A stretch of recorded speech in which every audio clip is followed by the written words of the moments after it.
Going to turn now to our forecast. Michelle Kennedy joining us from home with the very latest. Michelle, what are you keeping an eye on tonight?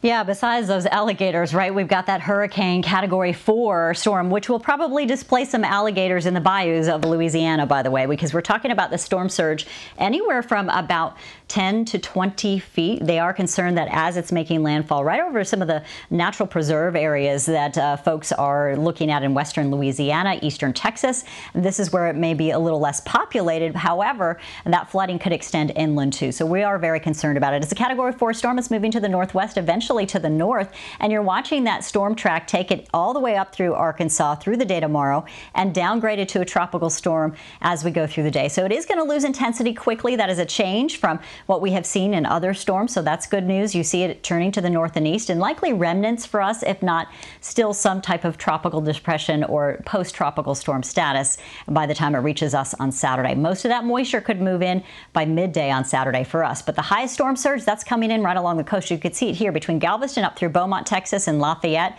Even out through New Orleans, they could see some storm surge of anywhere from 2 to 5 feet, and depending on how well the dams and the lake levels hold, we're looking at that catastrophic flooding actually moving out from areas of Galveston north, and so it is going to be in a specific area there. You look at your wind gust threats too.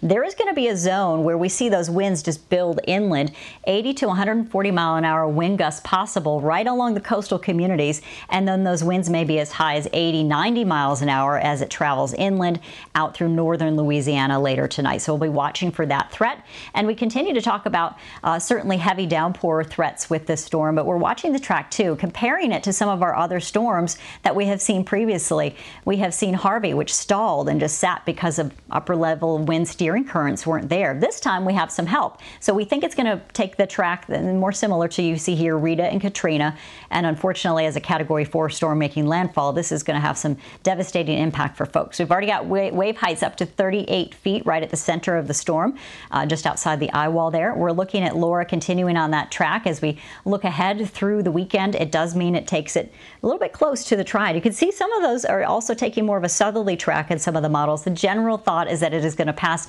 over areas of West Virginia and move north of us.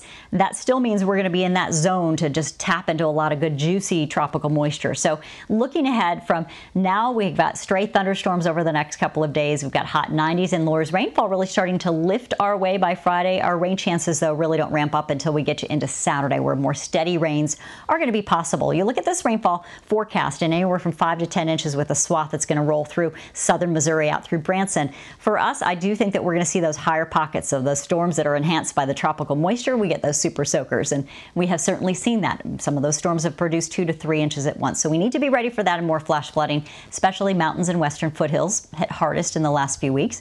You look at the tropical forecast, though, we're going to see that cold front take it our way, and look at Saturday. This is at noon on Saturday. We're already dealing with some showers, some thunderstorms likely, and of course we'll be fine-tuning this once we determine how fast the system weakens and exactly where the track may take it, along with that cold front timing too within the next 48 hours. Our rainfall totals, though, as we get closer to home, looking anywhere from 1 inch to 2 inches, and higher pockets with those good thunderstorms. You're at 87 degrees right now in Winston-Salem, 91 in Burlington. We take you in the mountains tomorrow again to near 84, and rain chances there at 30%. We've got foothill temperatures from 69 in the morning with some patchy fog, and storm chances also spotty in the afternoon with a rain chance of 30% and hot highs near 90 degrees, feeling like the low to mid 90s out there.